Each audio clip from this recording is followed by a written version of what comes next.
দিবলৈ লৈছো এই মুহূৰ্তৰ এটা বিগ ব্ৰেকিং নিউজ। আমাৰ দৰ্শকক এই মুহূৰ্তত জনাব বিচাৰিছো এক অতি উদ্বেগজনক খবৰ।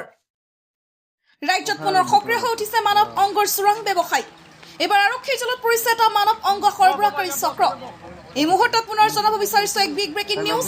ৰাজ্যত মানৱ অংগৰ অবৈধ বেহা। ডিব্ৰুগড়ৰ তিনিচুকীয়া আৰক্ষীৰ যুটীয়া অভিযানত আটক 4 মানৱ অংগ দালাল। ৰাজ্যজুৰি শিপাইছে অবৈধ মানৱ অংগ বিক্ৰীৰ ভয়ংকৰ নেটৱৰ্ক।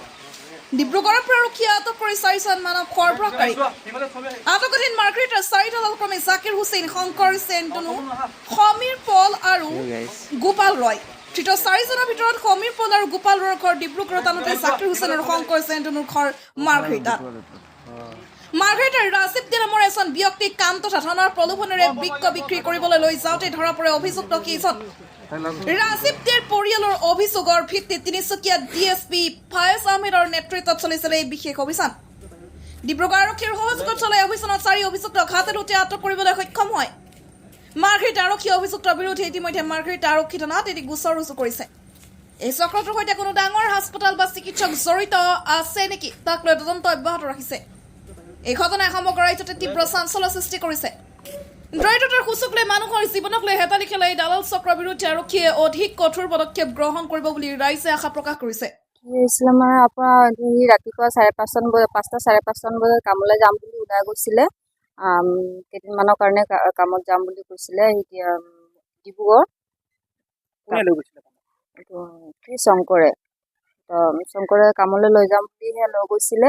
আৰু তাত মানে কি হয় নহয় এইটো ক'ব ন, মানে ইয়াত আগতে এনেকে কিবা এটা কৰিছে বুলিহে মই শুনিছিলো। সেইটো বুলি কিনে মানে মই ইয়াত আহিছিলো। এতিয়া আৰক্ষীক এজাহাৰ দিছে নেকি আপোনালোকে? মোৰ ভতিজা জোঁৱাই হয়। কালি ৰাতিপুৱা প্ৰায় 5:30 বজাত ভতিজা জোঁৱাই মানে ঘৰৰ পৰা ওলাই গ'ল। মানে ভতিজাজনীয়ে কোৱা মতে যে কামলৈ যাওঁ বুলি ঘৰৰ পৰা ওলাই গ'ল। গৈ কিনি এই শংকৰ বোলা মানে শংকৰ বোলা ল'ৰাটোৰ লগত কামত যাম বুলি কৈ লৈ গৈছিলে। কামত কাম দিম বুলি তাক লৈ গ'ল বোলে। নি কিনি ডিব্ৰুগড়ত নি কিনি কাম দিম বুলি ক'লে। নি কিনি তাত মানে সি জবৰদস্তি কৰে মানে কিডনী বিক্ৰীবৰ কাৰণে। কিডনী বিকিব জানা হাজৰা কৰে। তাৰে কেইজনমান মানে লোকেল ডিব্ৰুগড়ৰ কেইজনমানৰ লগত লৈ কিনি তাক জবৰদস্তি কৰি কিডনী বিকিবলৈ লৈ গৈছিলে। তাৰপিছত আমি মানে গম পোৱা নাছিলোঁ। তাৰপৰা ভতিজাজনীয়ে গম পাই কিনি থানালৈ আহিলে। আহি কিনি মোক ফোন কৰিলে। মই আহিলোঁ। আহি জনা হ'ল যে মানে এনেকৈ শংকৰ ওলাই গৈছে, যে কাম কৰিবলৈ যে গৈছে। মোবাইলটো ফোন মাৰিছোঁ, ফোন চুইচ অফ।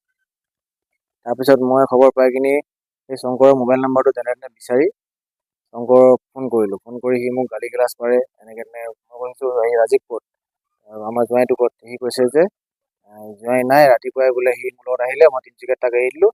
সি ক'ত গ'ল নাজানো, মই তিনিচুকীয়াত থাকি গ'লোঁ। এনেকৈ কৈ মেলি সি ফোনটো কাটি দিয়ে।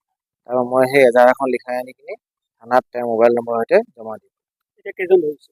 এতিয়া টোটেল মানে তেওঁলোক 4জন আছে। 4জনক ধৰি অনা হৈছে আৰু ভিক্টিম লগাই কিনি 5জন। আপোনাৰ জোঁৱাইৰ নাম কি?